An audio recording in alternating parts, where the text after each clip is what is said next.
Yo, it's Akeem the Dream, and this is episode 11 on Inside the Dream. We have special guest star Nick Briz. How are you doing, man? I'm great, bro. I appreciate you having me on here, man. It's my first. Oh, he cut me. I couldn't even get going. Nah, hey, but this is my first ever podcast, bro. I've never actually just kind of spilled out the process of how things have happened in my life, so I look forward to that. Well, let's get deep, man. Let's do it. First question I have is who is Nick Briz? Who are you on and off the court? Yeah, man. I moved from Indianapolis when I was 14 years old. I always lived up north.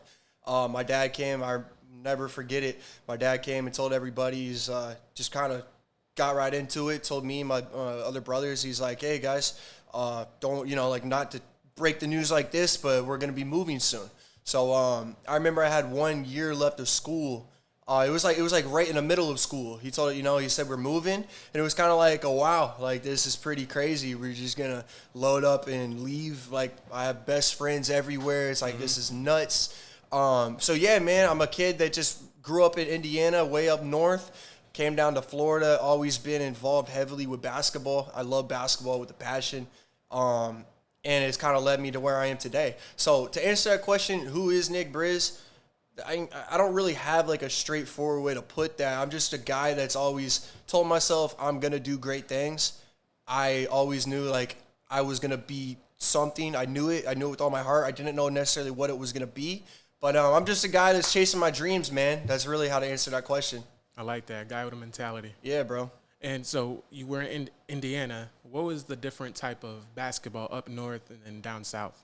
Oh, that's a great question. I actually grew up playing downtown Indianapolis, and that's not these cupcakes out here in Florida, bro. They don't understand up north and especially in the city. It's a whole different vibe. I grew up playing in the city, playing against guys that were a lot older than me, playing downtown, outside parks, inside boys and girls clubs, whatever it was. So to answer that question, the game up there really is the same thing as it is here. People Is it more physical there though? It's very physical. It really is a very similar vibe to what it is here in Florida. It's people play very aggressive. People play very hard defense. People don't want to lose. And up in Indiana, man, that's the staple of where basketball originated. So they take it even more prideful, and they exactly. So you're from Oviedo, Florida. You went to Haggerty High School. What kind of role did you play on that state championship team? Yeah, bro. I went to Haggerty. I was actually the starting point guard on the state championship team. That was 2014. Dope. Yeah, man. I was more of the guy that was I was the point guard. You know what I mean? My job wasn't to come up the court and shoot and shoot and shoot. Everybody has roles in basketball. And at that point in time, my role was we have a D1 wing on this side and we have a D1 wing on this side. Give them the fucking ball. So that's what I did. I was a point guard, played my ass off on defense. I was a hard-nosed point guard. I didn't take shit on the court, led the team in technical fouls. You know what I mean? But, yeah, my job was just to fill my role and to get everyone involved, to run the offense. And I usually was guarding the best player on the other team. So that's how they looked at me. I think it's funny how you say you had the most technical fouls because that's kind of the energy that you have in your YouTube videos. Yeah. And then – so let's go back a little bit. What kind of when did you exactly start playing basketball and getting into the fundamentals of that? Bro, I've been playing basketball since I was 3 years old, bro. I remember playing even with my little brothers. We always had mini hoops and shit around the house, and it's all my brothers are my older brother is a year older than me. My younger brother is a year younger than me. So we're all very fucking same age type shit. So I started playing when I was 3. We had a full court basketball court in our backyard, and yeah, that's just from there, man. Never looked back. Just been playing since I was a little jit. Did you have one of I don't know if they could see, but did you have one of these? Yeah, we had some mini hoops like that. If you can show them, I guess at some point. But yeah, bro, we actually we didn't have this big house or anything. But up north, there's a lot of basements. You know, it's 2-3 stories. Yeah. There's basements. They don't have basements here in Florida. I'm not sure why. I think it's because of the fucking sand or something. But we had no, for real. I'm pretty sure that's why they don't have basements here. But we I just remember I was 3-4 years old. We had a mini hoop, bro, and we would just go at it. We would literally play tackle basketball in our basement. So I started at 3, and just ever since my hooping. That's dope. And then, so let's go back to high school. When you won the state championship, what was that feeling? All the adrenaline and just winning. Do you have the ring? Yeah, I have the ring, bro. I don't have the ring with me here. I think it's over at my pop's house. But, bro, I just remember after that game, I mean, we celebrated like no other. You know, it was just a crazy time in my life. But, yeah, you always think about, like, in high school, like, I want to win a state championship. Like, that's one of the most meaningful things that, for me, at least in my life, I'm not sure about other people, but being a high school athlete from the year that bro, you think about winning the state championship when you're in 7th and 8th grade. Yeah. Because, high school's around the corner, high school's coming, and that's all you're thinking about. That's all I thought about. So for us to win, bro, like, in the way we won with, like, bro, we had a buzzer beater, dude named Luke Doyle on my team. Bro, it was a tie game. I remember bringing the ball down the court. Crowd's going nuts. Like, we didn't have any fucking Corona shit, obviously, back then. Full crowd. Everyone's going nuts. I remember there was, like, 12 seconds on the clock. I'm bringing the ball up the court. Tie game, I give the ball to my boy Luke, and he hits like a fadeaway 3 as the buzzer expires. Bro, we're all just storming the court, dog piling on each other. So to get to the championship game after that, bro, we won a little bit easier. But yeah, man, it was a lifelong dream that was accomplished. So That's what every high schooler really dreams of, winning something in their sport. Of course, bro. It was the biggest thing at that time I could think of. It was everything. It was literally our NBA, like championship. Like that's how we viewed it as. Like this is nothing else matters. It's the biggest thing for us. Yeah. After the state championship game, how was like the traction from college coaches coming for you? I mean, it was always interesting, man, because like I told you, bro. Like my job was to keep the other players on the team that were significantly at the time, in my opinion, better at basketball. Like major D1 offers. Like my job was to get them the ball. So I didn't get as much of the shine. I didn't get as much of the number 25, that point guard, man, he's scoring 25 a night, and we want him at our college. Like I had colleges that were interested in me, at a high level interested in me, but there was never like I was never really the big star on the team. So the college interest for me wasn't as much as it was for some of the other guys that had that D1, like I'm going D1 type shit. But I had a lot of colleges that were interested in me. North Florida was interested in me. So some D1 schools? Yeah, some D1 schools. Jacksonville was interested in me. But it was primarily like JUCOs. Because, bro, my grades were ass, bro. Like, I just fucking smoked weed. So grades are everything? Yeah, back then. But the grades sucked, bro. Like, I literally graduated with a 2.1. Like, no cap. No cap. At all. So it's kind of hard. It's not very easy for, like, the fucking University of Florida to be like, we need this guy that has a 2.1 on our team. Mm-hmm. So, yeah. So I had some, like, low D1 interest, but it was more like JUCO. Because JUCO, like, is kind of like the second chance of getting to go and restart your grades. And yeah, it's like the last chance too, if you've seen that show on Netflix. Yeah. I haven't seen it, but I know what you're talking about. Yeah. So then, going JUCO, you went to 2 different JUCOs? Yes, sir. Yeah, I went to Daytona State, and then I went to Eastern Florida. So. And then after that, how did you transfer from playing JUCO basketball, and did you have light going into playing at a higher division? Yeah, man. So look, this is how it went. I went to Daytona State when I was 19, fresh out of high school. Okay. I redshirted that year because I was like, bro, I'm only 19. I was like, these dudes here. I mean, bro, it's a big time JUCO program. Like we had a kid named Tank that was going to play at UCF. We had another kid, West, where he was going to play at like Xavier or something. Like we had some big time guys on our team. And I was like, I could save a year, redshirt, still be a freshman, and then potentially go play D1 down the road and still have 2 years of eligibility. Yeah. Long story short, bro, my grades were ass. My grades were terrible. I got caught up in smoking weed literally like every day, bro. I was at a point where smoking weed was literally like the only thing that I cared about doing. So I got caught up in that. I got kicked off the team. I went home, bro. Those were some real dark times of when I left that school and was at home just kind of like, what the fuck? Basketball was my everything. Like this was everything I had. And I was like, what am I going to do now? Like, this sucks. So I just continued to smoke, chill, party, not really know what I wanted to do, turned 20. And then that next year, I just remember I was watching the national championship college game, and my brother's texting me. He's like, what are you going to do with basketball? He's like, you go to the gyms, and you're better than everybody. Like, you're athletic freak. You're good. He's like, why are you going to waste this time? You're 20 years old. Like, why aren't you going to play? Why aren't you going to do something? So from that point, Bro, like I just got obsessed with figuring out like how am I gonna get back into a basketball like Environment. environment or organization. So I just remember emailing every fucking JUCO coach that I could, bro. Like Florida, Georgia, South Carolina, just emailing everybody, sending my high school tapes out, like just emailing. I came across Eastern Florida in Melbourne. I sent an email to Coach Schulman. Did some research, found out who the head coach is, emailed the head coach, then just emailed the school like a jackass, figured out who coaches this team, what is the coach's email. Emailed Coach Schulman, asked for opportunity.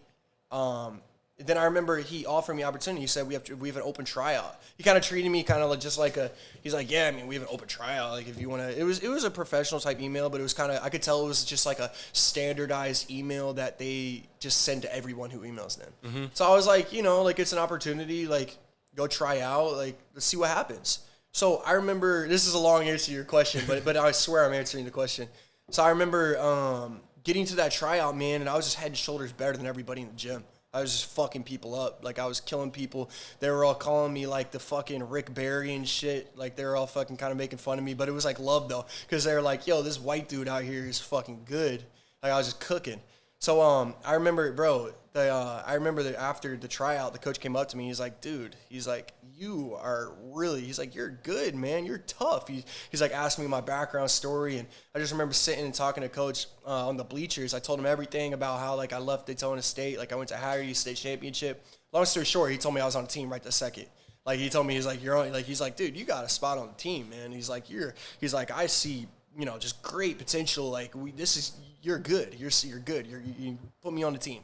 So I remember, man, practice started literally like a week later, and I was killing. Dude, like, there was a kid named Kareem that was committed to Memphis, and in practice, Coach had me because, dude, I was a lockdown defender, bro. Played great fucking defense. I remember Coach had me guarding the kid that was going to Memphis, and, bro, I was locking him up. I remember I ripped him one possession. I remember I ripped him, bro. I took the ball just like early in one of the pickup runs that we were doing. I ripped him, bro. I picked the ball up. I took like 3 dribbles and went up and like dunked it, bro. And the coach was just in awe. He's like, dude, this is just nuts. He's like, this kid that just came and emailed me and walked in our gym. Now he's like, this is a big time athlete. So, long story short, bro. This was heartbreaking. Long story short, bro. I remember Coach Schulman, like, we were doing some grade checks and stuff. I remember he came up to me and he told me, he's like, hey, man, he was like, I went through all your, transcripts, yeah. He's like, I went through your transcripts. He's like, I just want to let you know. I remember, let me back up for a second. I'm not going to back up far, though. I remember that there was, like, a bunch of D1 coaches that were coming to watch us, and we all were getting, like, an open look in front of all these D1 coaches. My dream was to play D1, bro. All I wanted to do was go play D1. That's the only reason I went to those fuck-ass JUCOs was to try to go play D1. And I remember the coach told me, he was like, I just want to let you know that you're not going to be eligible to go play Division I basketball. And I was just like dream crushing. Yeah, bro. Like, he pulled me in his gym, and I'm thinking, like, what the fuck did I do? Am I about to get kicked off? Did I get, like, what happened? Like, what? Because back then I was always in trouble and shit. So I was like, what did I do? So, long story short, bro, he told me, he's like, you're not going to be eligible to play D1 basketball. And from there, bro, I just crushed me, man. I ended up quitting the team a couple weeks later. And, damn. Yeah, so. And then when did you damn. When did you, like, pick up a camera and then, like, start vlogging your Bro, honestly, I could have literally just talked for, like, 30 minutes about that whole process because that's what led me to creating. It's crazy.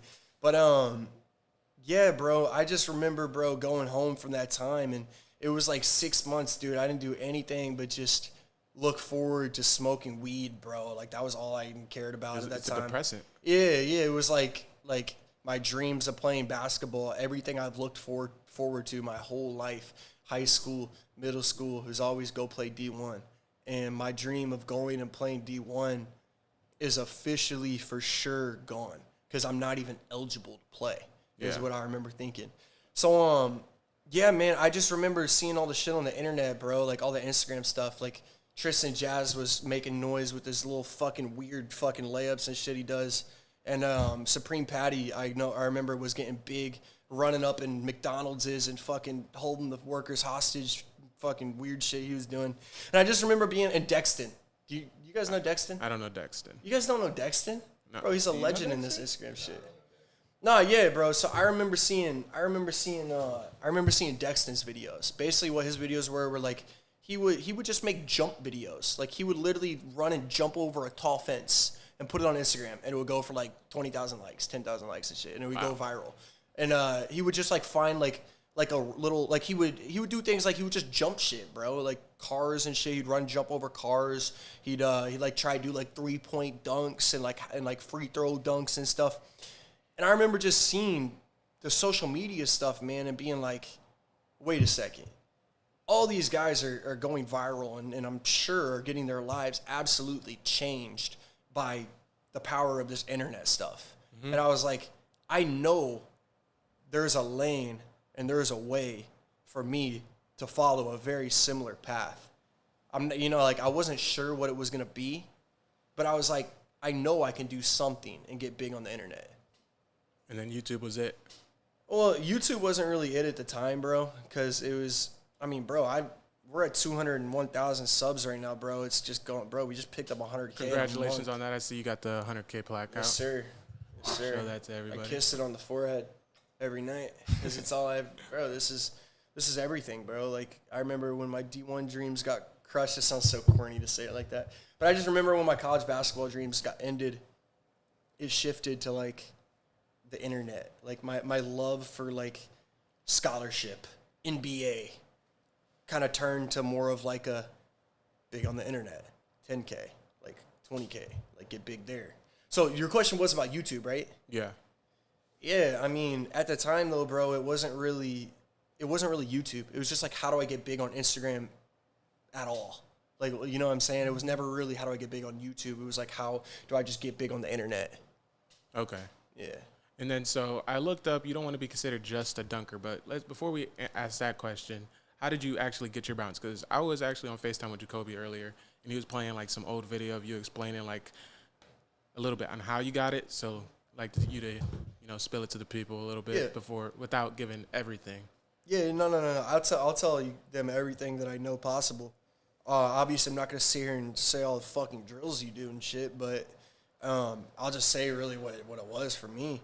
For me, bro, it was like, listen, don't get me wrong, bro. Like, I've always been some form of good athlete. Like, it's not like I was fucking 352 pounds and fucking, like, not able to even touch the bottom of the net. And then, oh, my God, now I'm this guy that can just do anything. Like, I've always been a somewhat decent athlete, meaning I've been able to dunk and, like, get the ball over the rim.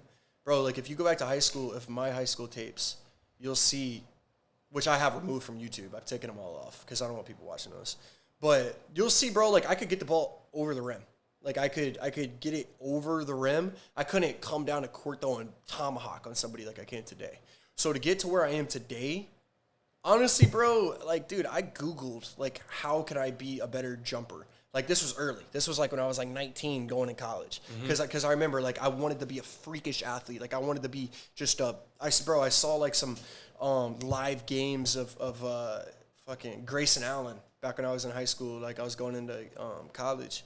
And I just remember seeing him come down the court and just bang on people, bro. Like, he plays for Memphis now. But I remember just seeing he played at Providence High School in Florida. He just would come down the court and just bang, bro. Just get up and bang on people. And I was like, bro, that is incredible. Is that like the player you wanted to be, kind of? Yeah, I wanted to resemble my balance, kind of like what he was doing. Like, this is way back, like when I was like, not way back. It was just like 4 years ago. And I was like 18, 19. It was, just seeing him jump, bro, it was motivation. Seeing him jump in person. Like, you can watch all the YouTube videos you want. You're never going to get that same feeling from when you see it in person right there on the court up close. So I remember seeing Grayson just get up, bro, and I was like, I want to do that. So to answer your question on how I did it, I went on Google and I just did all the research I could. From not just like fucking Joe that's on YouTube and he thinks he can make you a better jumper, but from guys that are like Dennis Smith Jr. back then, and like even guys like Earl Boykins and shit. Like I remember seeing articles of them personally explaining how they jump higher and what they did. And a lot of what they said was just running bleachers. They said that like when you run bleachers, it's building fast twitch fibers and fast twitch muscles. That's making you faster, and being faster will transition into making you a better jumper. And I just remember reading all about it, man, and just studying all the things that they said that they did, and to see them do it at the highest level possible in the NBA. It's like that's what I want to listen to them. I don't want to listen to some random. I want to listen to them. And it was really truly just running bleachers, man. I remember when I was 19 going on 20. Back when I was like getting committed to playing ball again, when I got kicked off Daytona, getting ready to go play at Eastern Florida, I was like, I'm gonna come to this camp or tryout, whatever it is. I'm gonna be the best athlete there, and I was like, I'm gonna do it by running bleachers every fucking day. So, bro, it was like a 3 month period. It was probably more like 3-4 months. All starts with the mama mentality. Yeah, man. I just remember being like, I took a pen out, bro. I took a calendar. I put it on the desk, and I just remember writing down like the workouts I was gonna do and how I was gonna follow that plan. And it was like, bro, it was like 5 days out of the 7-day week for like 4 months straight that I was on the track. Bro, like if I had to break on the football field in the middle of gym PE class, like they're playing flag football and shit over here, and I fucking was up running bleachers, and like the coaches were like, who are you, basically? Mm-hmm. And I'm just, like I did anything that I could to make sure that I was at that football field, I was at that track running bleachers 5 out of the 7 days a week minimum, bro. Did it for 4 months straight. Followed the strategies that like some of these, like the guys I just told you about who I listened to, followed what they said to do, bro. And I noticed, man, like when I got back on a court, like it was just, and actually was doing meaningful jumping, like in a situation like a tryout, I was like, bro, I'm jumping 15 inches higher than I've ever jumped in my whole fucking life. Yeah. So that's basically how it happened, bro. The AC is starting to actually get colder. Cold? Yeah. No, these guys always struggle with that. Yeah, so that's why I said hoodie up. Hoodie up.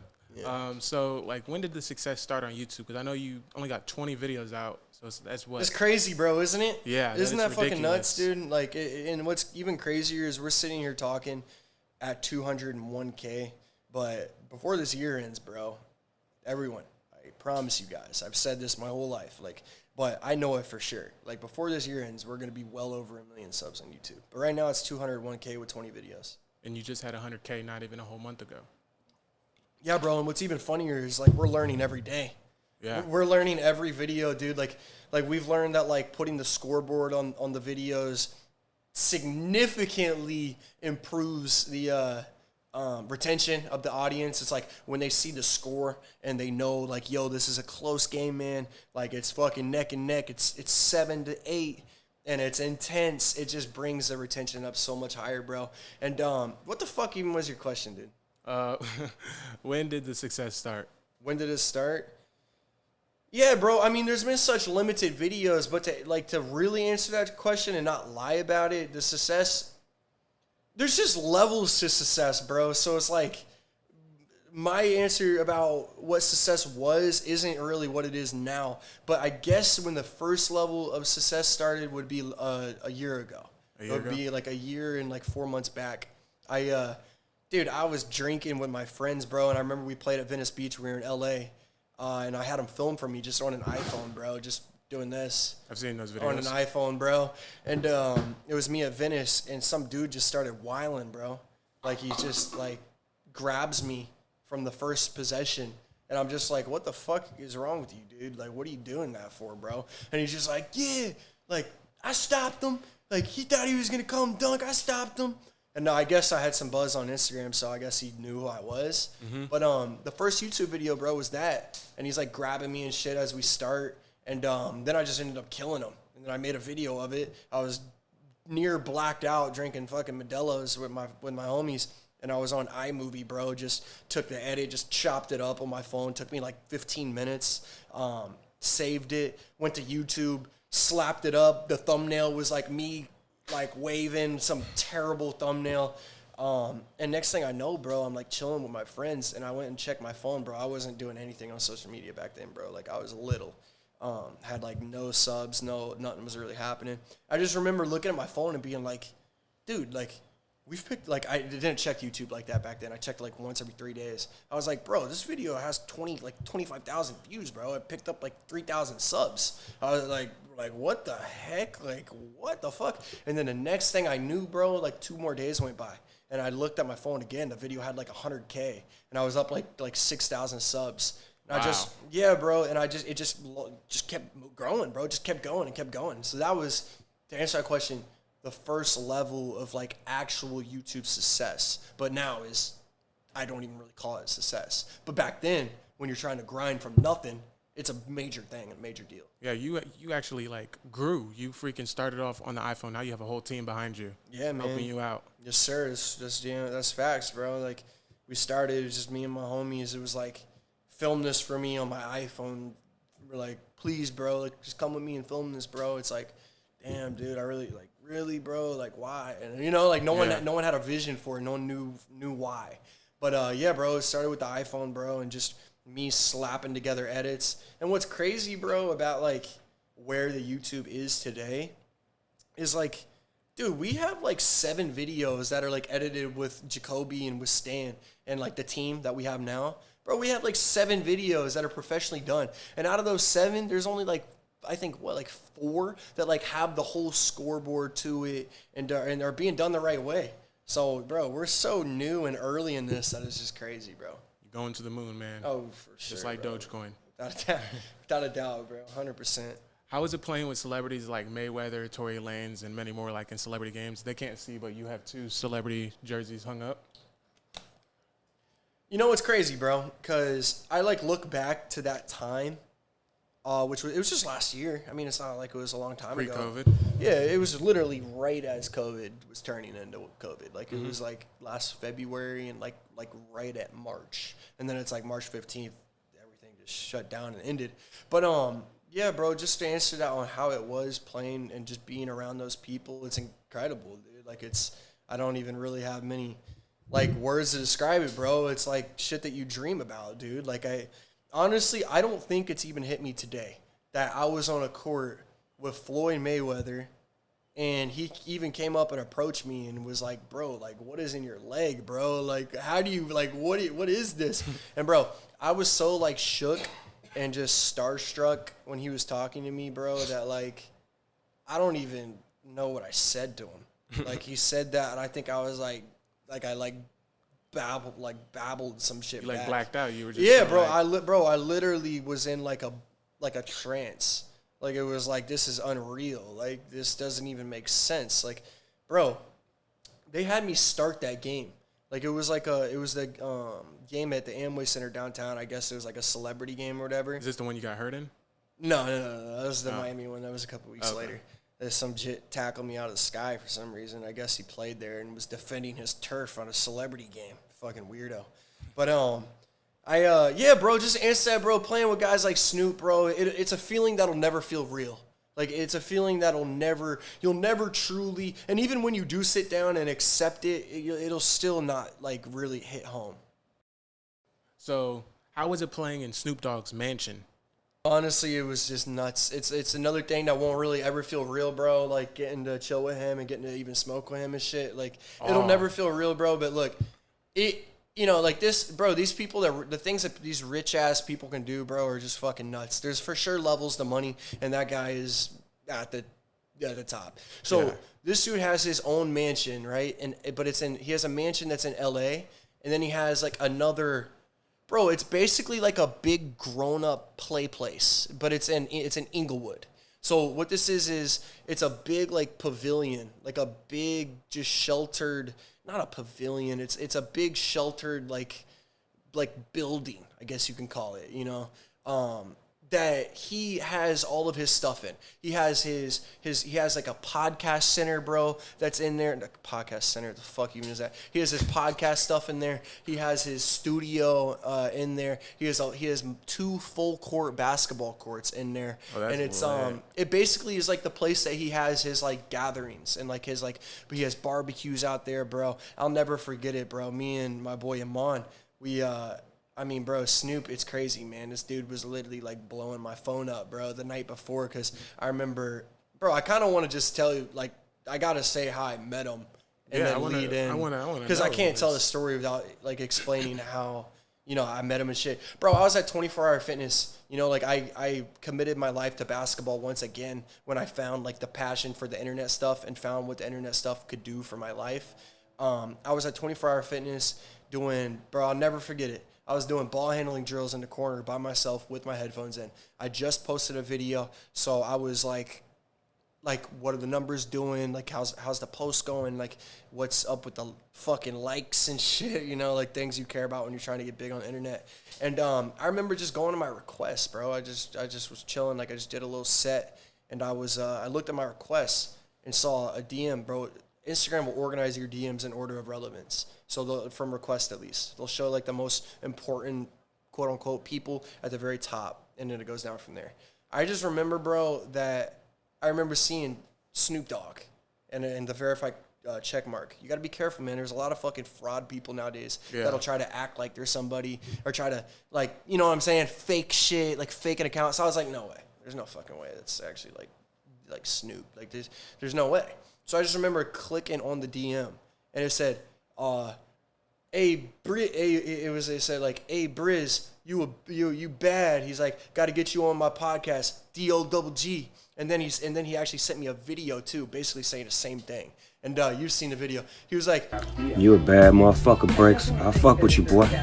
You a bad motherfucker, Bricks. He said Bricks. like on the last YouTube video, the homie that was like, Nick Bricks. But he was like, you a bad motherfucker, Bricks. He's like, I got to get you on my podcast. Let me know when you in L.A. And I just was like, wow. So I sent him a video back, and I was like, hey, man, that's crazy. You're even fucking messaging me, bro. That's fucking crazy. I was like, I was like, I'll for sure hit you. So I remember calling my boy, Iman. He's always been my homie. I remember calling him and just being like, bro, we're going to L.A. in the next 2 weeks. He's like, yeah, bro. Like, I'm always down for the moves, bro. And I was like, nah, but listen. I was like, we're going to go link with Snoop. And he's like, what you talking about, bro? And I was like, we're going to go link with Snoop, bro. I was like, this man literally just DM'd me, bro, wanting to link up. And we're about to go link with Snoop, bro. And then he's just like, bro, he's like, show me, bro. Send me, screenshot it. So I screenshotted it. I sent it to him. And then we're just like acting like little fucking girls, bro. We're just like, what the fuck? So, it's crazy, man, and then how it happened. So we go to L.A. I had some other things lined up in L.A. There were some, like, little, like, collabs and shit I wanted to try to do out there and shit. But I remember, bro, we were just chilling in our little Airbnb, and it was the night before the day that we had planned to go see him. Or no, we didn't even have planned to go see him or anything. I just remember it was chilling. I was chilling in the Airbnb. I remember checking my phone, bro, to a DM from him. Okay, so he DM'd me, and I didn't DM him back. Like 5 minutes went by. He DM'd me again. He was like, "Hey, Nick, you in LA?" And I told him I was coming. So he asked me, he's like, "You still in LA?" And I didn't say anything, like, because there was like a couple minutes that went by. He hit me again. He's like, "Hit me, bro." Or he didn't say bro. Snoop doesn't say bro. He was like, "Hit me." Yeah, he's like, "Hit me." And then I didn't even get like really reply back yet because there's literally like minutes after he messaged me. So I'm waiting a little bit, think about like, yo, what should I say, like this and that. So he messages me again and sends me his number. So I just remember then I texted him. I was like, "Hey, Snoop, it's Nick." So he calls me right away. He asked me like what I was doing, like, this, that, like asked me what's going on. He told me like, come by. He's like, or no, he said, "What are you doing tomorrow?" He asked me. He's like, "What are you up to tomorrow?" He's like, "You still in LA? Like, you're going to be here?" And I was like, "Yeah, man, we're going to be here like 3 more days." I was like, "So, yeah, we'll pull up tomorrow. Like, that sounds like a great time." He told me he was having a barbecue. He was having some other friends come, he said, some family friends, some people that are tight with them. And he said he was going to be doing a podcast. So that was a plan, man. It was to go see Snoop the next day. And, bro, it's so funny, bro. I kind of sleep a little late. So I woke up at L.A. It was like 11:30 a.m.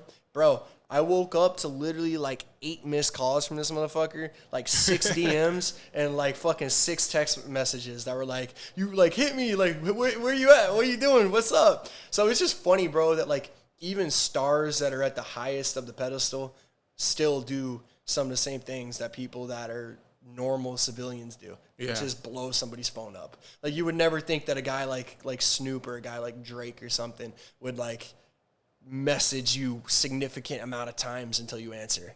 And I was just like, bro, I just remember waking up seeing like I was like, this motherfucker just blew my shit up. What the fuck? And I just remember calling him, bro, and he was so happy. He was like, yeah, he's like, nephew, come over. And I was like, yeah, bro, that was the plan. So, yeah, we're coming. We'll come right now. Was Drake blowing your lineup kind of No, like Drake never has blown me up. I can't lie. But you guys have talked and just... Drake's following me, man. He's DM'd me and said that he fucks with the shit that I'm doing. But this was like a year and a half ago, bro. That's still dope, though. Yeah, of course it's dope. It'll forever be dope. But it's just crazy, man, that, like, at that moment, shit wasn't even going like it's going now. Like, we just experienced the biggest come-up I'd say probably any YouTubers probably had. Like, bro, it's not normal you put 4 videos up and pick up 100,000 subs. Yeah. You know what I mean? So, yeah, it's just crazy, bro. It's like this shit's not even, that shit wasn't even up. Like, we were just, like, honestly still trying to find our way when some of the biggest people in the world, bro, Snoop and Drake, don't get bigger than that. So then playing in Snoop Dogg's mansion or the playpen, pretty much. It literally is like an adult playpen, bro. He has all of his, like, fun stuff in there. It's like, and, bro, it's crazy, bro. This man had, like, fucking, like, 20 Kobe jerseys, like, game-worn jerseys, and, like, in little things. Like, I have my little jerseys and all, like throughout the hallway, bro. Like, signatures, autographs, fucking pictures with Kobe and shit. So it was dope. So then, basically, playing there, Mike Epps being there, I need to ask this question, man. Did you dunk on Day Day on a Friday? Yeah, bro. So yeah, it was a Friday. It was a Friday. Yeah, right. Nah, yeah, yeah. Mike Epps, man, it was crazy, bro. I'm gonna be real, bro. Like, it's just such a surreal feeling, man, when you're in there just surrounded by superstars like that. It's like you almost feel just like it's almost like how am I supposed to even act type thing? Like, how do I approach a conversation with these people? But you realize when you're in there, man, and you're chilling with everybody, and everyone's just laughing and having fun, that we're literally all just human beings. That was the moment right there, bro, that I told myself I'm never going to look at another person and idolize. You can idolize people. I feel like there's nothing wrong with that. But I'm never going to look at another person and just be like, oh, like, you know what I mean? Like, oh, my God. Like, I told myself I would never. Like, at, like the first, like 20 minutes, I was walking around on shells, bro. Like, how do you speak to these people? Like, what are we going to talk about, bro? Like, I'm a guy that's still, like, don't have that much money. Like, these guys are damn near, you know, like, obviously millionaires. I don't want to say billionaires. No one's not billionaire. But it's just, it was like, bro, like, what am I going to talk about with these people? Like these guys are so, like, but then I realized is every fucking person, bro, no matter how big or, like, how, like, we're all people, bro. Yeah. If you're a homeless dude just chilling and fucking sleeping on a corner, or you're Snoop Dogg, like, you're still a human being, and you're still a person. So, like, I started the vibe with everybody, bro, and it was real fun and real organic and real just chill, because you realize that, like, everyone is just somebody, bro. We're all just people. But, yeah, man, to dunk on Mike Epps, bro, is crazy. Like, we were playing intense runs. Bro, if we edited the way that we edit today, and it wasn't just me on my iPhone slapping something together or filming off my iPhone, terrible quality, bro, we would have had, that just video would have been so, the video will always be special. Oh, yeah. But, you know what I'm saying? Like, if we had the editing knowledge we have today and just know the way that we go about these videos, that shit would have been fucking crazy. But listen, we're going to make it happen in the future, so. Do you still keep in contact with Snoop? Of course, man. Oh, that's dope. Still keeping in contact. Bro, he still likes my videos and, you know, shows support. He checks in, like, what's up, nephew, and shit. So it's been like a month since I talked to him, but I don't have to fucking message him every. How was he in person? He's like, "What's up, nephew?" Yeah, yeah. He's just like, "What's up?" Like, he's got his, like, a little West Coast type vibe. Like, he's him, bro. Like, what's up, nephew? What's up, Nick Bricks? Right? Like, he's not.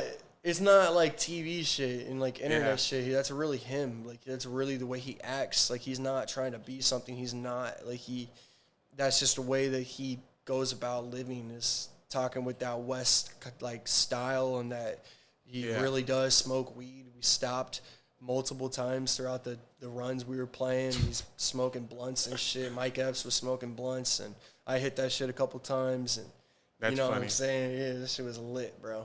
And so, like, what are your goals for your channel going on from today?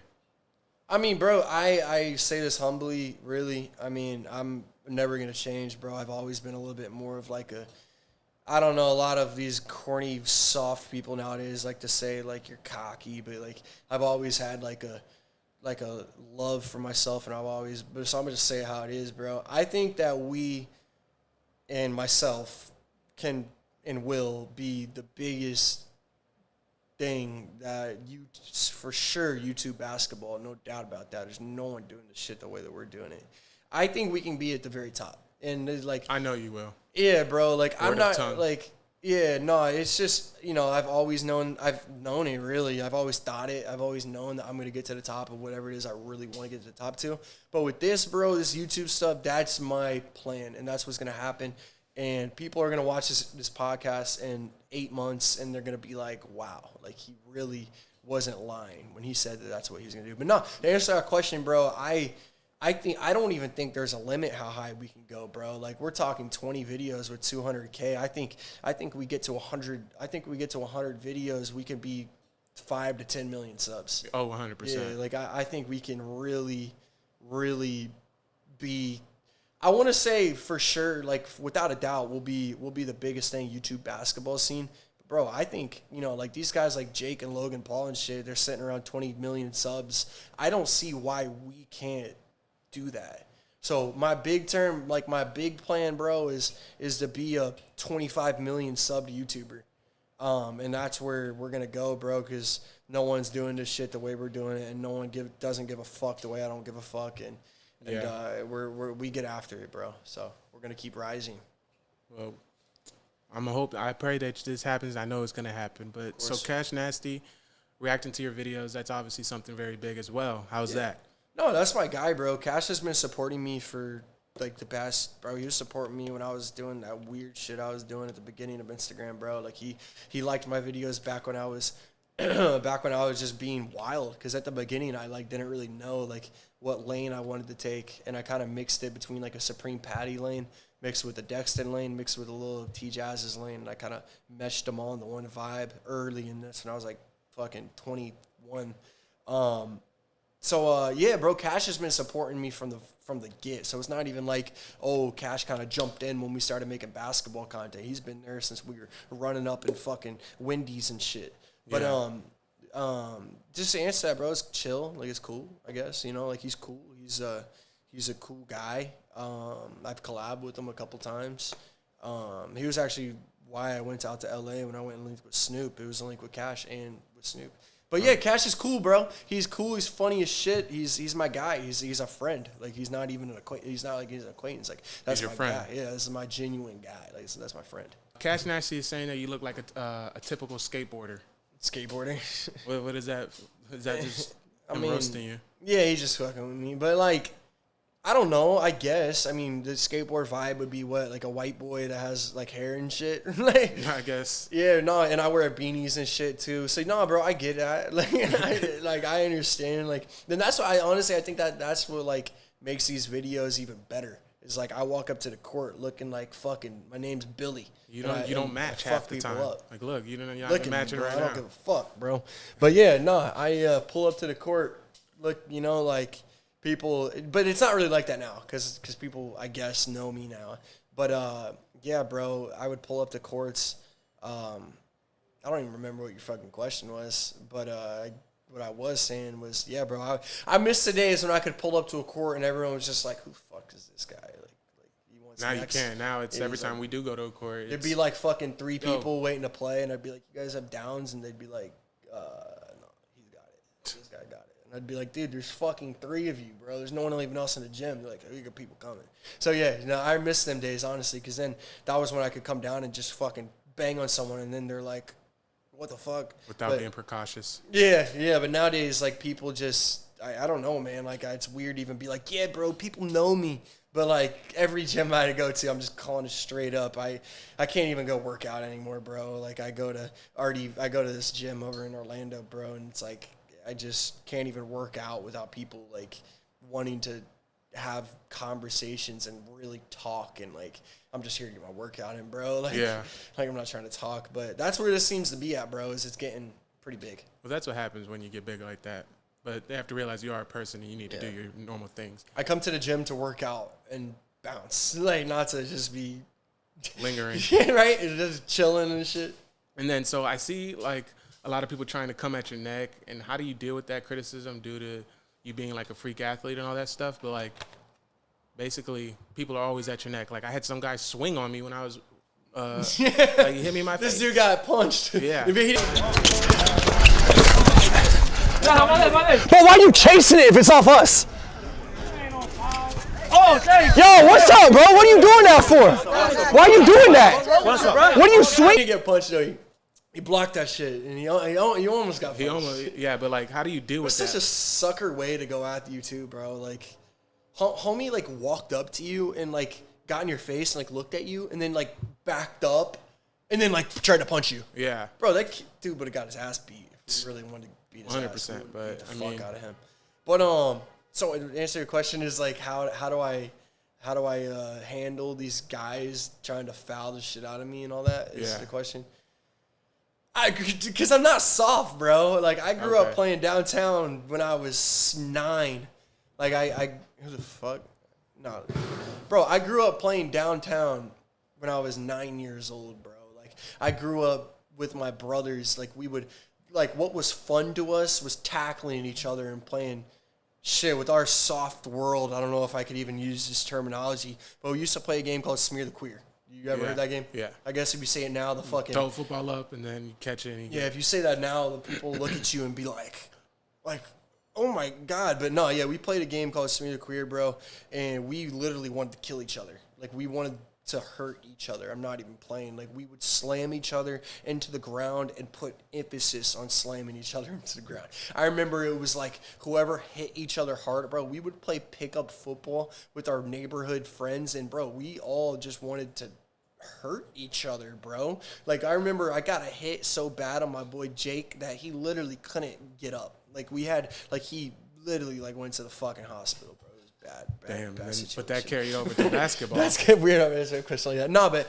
yeah, bro, to answer the question, bro, is like, I grew up with a very rough, like go play basketball downtown, and I don't know if putting it this way is strange, but like the only white kid like in the gym, like, you know what I mean, like just rough like style basketball, bro, and just being with my brothers and our friends. It's like we played so aggressive in our backyard and so like in each other's faces and fouling that, bro, this shit that's happening doesn't even really faze me, bro. Yeah. Like these kids, like I don't want to call them kids because a lot of these dudes that are fouling me are grown ass men. But these dudes that are like grabbing me and fouling me and like slapping me or whatever it may be, tackling me, it doesn't even faze me, bro, because I've done that my whole life. I was actually just talking to my dad about it. I was like, you know, he likes the Lakers. He's a Laker fan. And I just remember telling him today, honestly, bro, I told him, I was like, Anthony Davis is so soft. I was like, when he goes to the basket and gets bumped, I feel like he just like can't handle being bumped. Like he doesn't want to be touched. And I told him, I was like, for me, when I go play these games, I was like, I don't even, like the contact doesn't even faze me. Like when I go to the basket and bump on somebody and they bump me back or grab me back, it's like I barely even feel it. Like it doesn't. So to answer that question straight up, bro, it's like I handle it very well because that's what I've done my whole life is play aggressive, beat each other's ass type sports. So these little guys out here, bro, that are pressing me and but it's basketball, and after it's just all love, you know? Yeah. No, yeah, bro. So yeah, it's like the contact doesn't really faze me. Like I don't really care. Like it's fine. Like I enjoy it. But yeah, bro, when the game ends, you know how it is, bro. It's like when we're playing and everyone's going at each other's head and we're playing aggressive and we're talking shit and we're on each other and, you know, no one's getting easy buckets. We'd rather foul the shit out of each other than give someone an easy layup. It's aggressive and crazy. But you know, I mean, I hope these people watching these YouTube videos know, and I hope that they watch them till the end, because you'll see at the end that it's all love. We all love each other. Yeah, we hug each other. You know, like we give each other hugs, man, and we all realize we're all brothers and sisters, bro, and we all, you know, it's all love, and everyone knows it's all love, and it'll forever always be all love. But when we're playing basketball, bro, it's the same thing as when I'm playing with my little brothers when I'm 9 years old. We want to kill each other on the court or on the football field, wherever the fuck it is, and then when we're done, we will hug each other, go fucking smoke a blunt, and play 2K. Yeah. and it's all good, man. We all love each other. There's no hostility when we leave the court. I grew up like that too without the weed, but yeah. But then you're not smoking so much. No, we're about to get out of here, man. I just want to know, like, what's next for Nick Briggs? Or Bricks! He called me Nick Bricks! Nick Briggs. You got it in my head now. What's up for next, Briz? I mean, what's next, man? Like I feel we have caught a true rhythm. Like we like have found what truly works. Like bro, like people getting in this Instagram game. I can't stop thinking about that. Bricks. Yeah. People that get in this Instagram and YouTube and social media game, they don't understand that they're in a long journey. The reason why the journey is so long is, bro, there's so much trial and error to all this. There's so much like doing this for X amount of time and then realizing that this doesn't work. And then, bro, it's taken me 3 years to truly get where we just got to this past month. It took 3 years to get there, bro. And I'm answering two parts of the question. You said, what's next? But I'm just saying, to get to where we've got and to really understand like how like we're gonna really find success that's meaningful, not just the cosmetic. You got 250K, okay, but I'm still living in the fucking rough, like nothing's changed. I don't have any money, nothing's changed. So like to actually start like seeing success, especially with YouTube, and to get there, it's taken a long time, bro. It's taken, excuse me, I got some hiccups. It's taken so much time of finding what works. Trial and error. Okay, I did this. I got reposted by House of Highlights, but it only brought back 2,000 followers. Clearly, this isn't going to be what blows me up. Oh, Balls Life posted this, and it brought back 6K, but House of Highlights is bigger than Balls Life. So maybe if this went on House of Highlights, it would do even more numbers. I'm just saying, bro, that it took so long to actually figure out what brings back the return that I've been striving to find. And now what's next is we're just going to continue to do exactly what we did in this past month. We're in May now. This past month, April goes June. April, and then it goes into May. Yeah. So we are just gonna keep doing exactly what we're doing. And I think with this exact style, we're gonna get so big that anything that we want to do is gonna be that big as well. So we're gonna keep grinding out these high intense level runs where people are really going at each other's heads. We're gonna bust those out. I want to slide to Miami. I want to play in Miami. I want to finish playing at some of these places in Florida. And then we're gonna slide up to New York City. We're gonna probably we might as well hit some other states while we're out there, to be honest. Like, why not? I'll try to find whatever is most hype type areas. We're not going to do any of these runs like, I'm not going to say any names. We're not going to do any of these runs where they're fucking like, there's some creators, bro, that I watch on the internet, and like they'll be on offense, and the defender will like touch their arm, and then they'll be like, there's no one doing it the way that we're doing it, bro. You see how brutal this is? So like, we're just going to keep going hard, bro, and we're going to keep bringing all the energy we have, and we're not going to ever get in a situation where like there's a like someone like, bro, I've seen people on this internet YouTube shit where like they're like bro, I heard that someone that's a mile down the street might even have a gun. Everyone, let's just leave and hug each other and thank God that we're all okay. And let's just cancel our whole tour because I heard that maybe somebody has a fucking weapon that's way over that way. So let's all just fucking make sure that we're all just like good, bro. Mentally, I need to go home and sit down and think about all this. Wow. So the next thing is, bro, is just to bring the fucking energy and just fucking keep going, bro. And just keep grinding and keep just dropping bombs. So the grind won't stop for Nick. It's not stopping anytime soon. Some of these people, bro, are so soft on this internet shit, bro. This is why my shit is going to be fucking forever different from these other people's shits. I'm probably even going to cut this and put this on my Instagram because I got to just let people know about this. Bro, I was at the fucking gas station, bro. When I lived on Goldenrod a year and a half ago, I went to the fucking gas station, bro, and I live in one of the craziest spots in Goldenrod, one of the most low-income areas. I had no money and shit, bro. I was broke as fuck.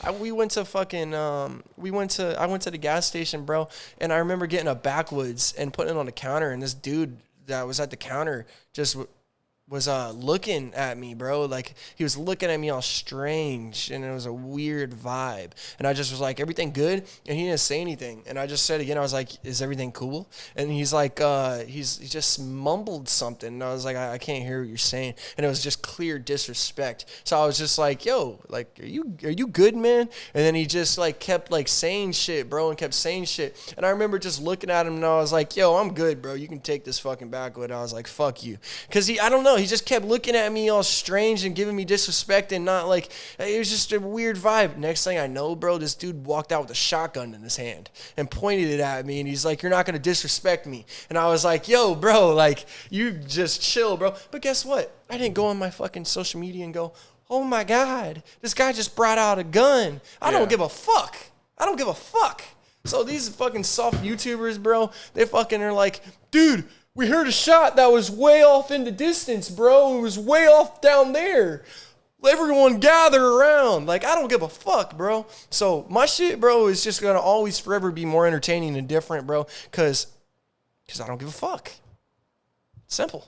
Yeah, I like how you're you and you don't put on no scene. Nah. You're you. Yeah, bro, because I just grew up different, bro. Like, I wasn't, like, one of these pretty... Bro, like, my family grew up without that much, dude. Like, we didn't really have much. My grandfather was, you know, like, my grandpa was a little bit better off than we were. Mm-hmm. But there was a time where my grandfather passed, and we got put in a situation where we had nothing, bro. Like, I took showers in our fucking pool with my brother for, like, a month, bro. Like, we ate granola bars for lunch. This was at, like, 18, 19, like, right after high school ended, like, literally the week of, and this is around all the basketball shit, too, so it's crazy.